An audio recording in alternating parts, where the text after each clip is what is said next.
Assalamu alaikum dear students. So continuing the series of online lectures, today we are going to discuss the last lecture of this unit, that is properties of subatomic particles. In the previous lecture we have discussed about the texture, यानी कि surface phenomena जो surface की appearance हमें दे.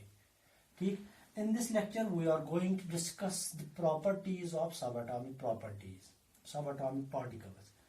As already we have discussed that there are three subatomic particles: electrons, protons and neutrons. ठीक. Now we are going to discuss their properties. First is electron. First property is it is negatively charged particle. Negatively charged particle. ठीक. यानी कि जो electron है it has got the charge but the charge is equal to negative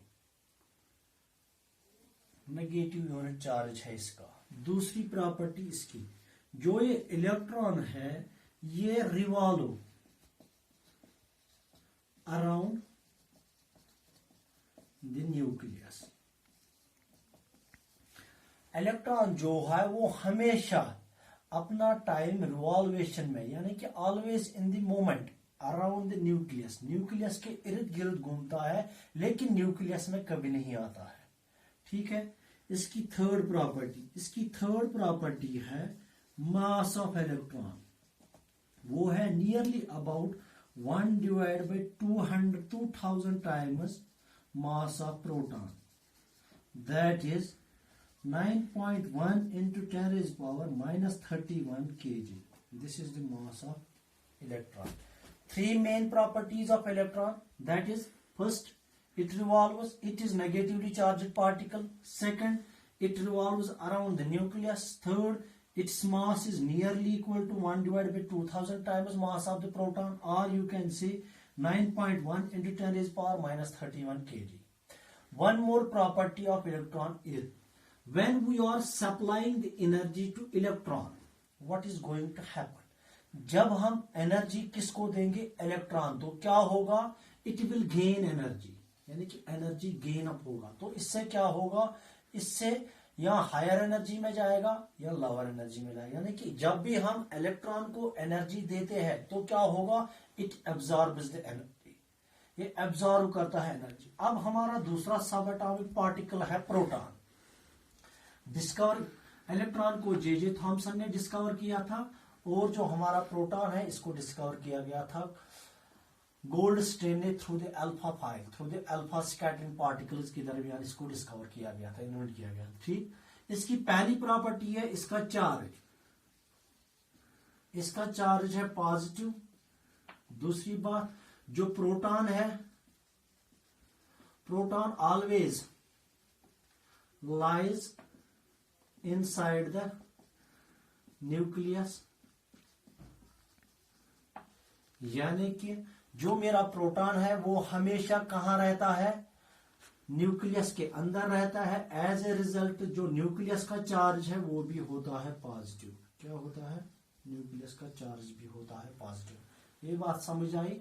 यानी कि कहने का मतलब है कि जो मेरा प्रोटॉन है इसका पॉजिटिव चार्ज होता है, इलेक्ट्रॉन का नेगेटिव चार्ज होता है. प्रोटॉन जो होता है वो ऑलवेज लाई करता है इनसाइड द न्यूक्लियस, मगर जो मेरा इलेक्ट्रॉन है वो रिवॉल्व्स अराउंड द न्यूक्लियस के बाहर से घूमता है, कभी न्यूक्लियस में नहीं आता है. This gives the stability of an atom.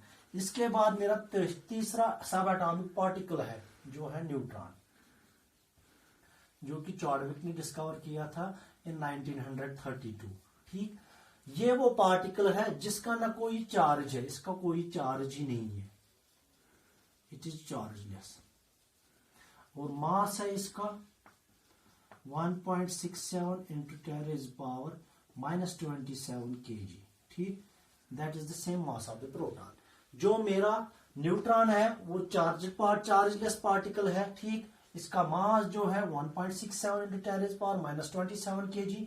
दूसरी बात, जो मेरा न्यूट्रॉन है ये भी इनसाइड द न्यूक्लियस होता है. कहां होता है? इनसाइड द न्यूक्लियस के अंदर ही होता है।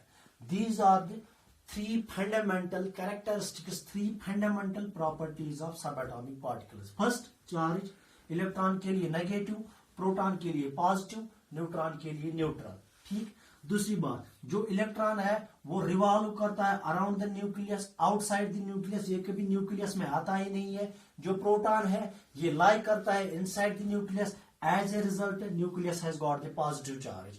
फिर जो मेरा न्यूट्रॉन है ये चार्जलेस है। ठीक। जो मास ऑफ प्रोटॉन है वो 1.67 into 10⁻⁻27 kg, यही मास ऑफ न्यूट्रॉन भी है। दूसरी बात, न्यूट्रॉन का चार्ज क्यों नहीं है? क्योंकि जो नंबर ऑफ पॉजिटिव चार्जेस और number of negative charges atom में होते हैं वो होते हैं इक्वल।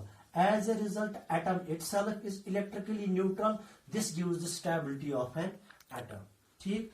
अब इसमें खाली एक थोड़ा सा टॉपिक रह गया है, that is compound. What compound is. ठीक।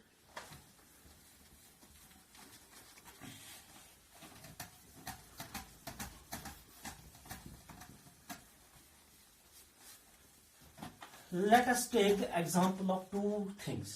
I may combine A with B. I will get the result AB. ठीक। New thing I have got. A की एक प्रॉपर्टी है केमिकली, B की दूसरी प्रॉपर्टी है केमिकली।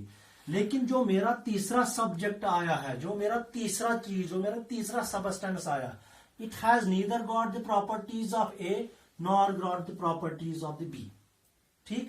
यानी कि जब भी हमारे पास, I will take the example of NaCl.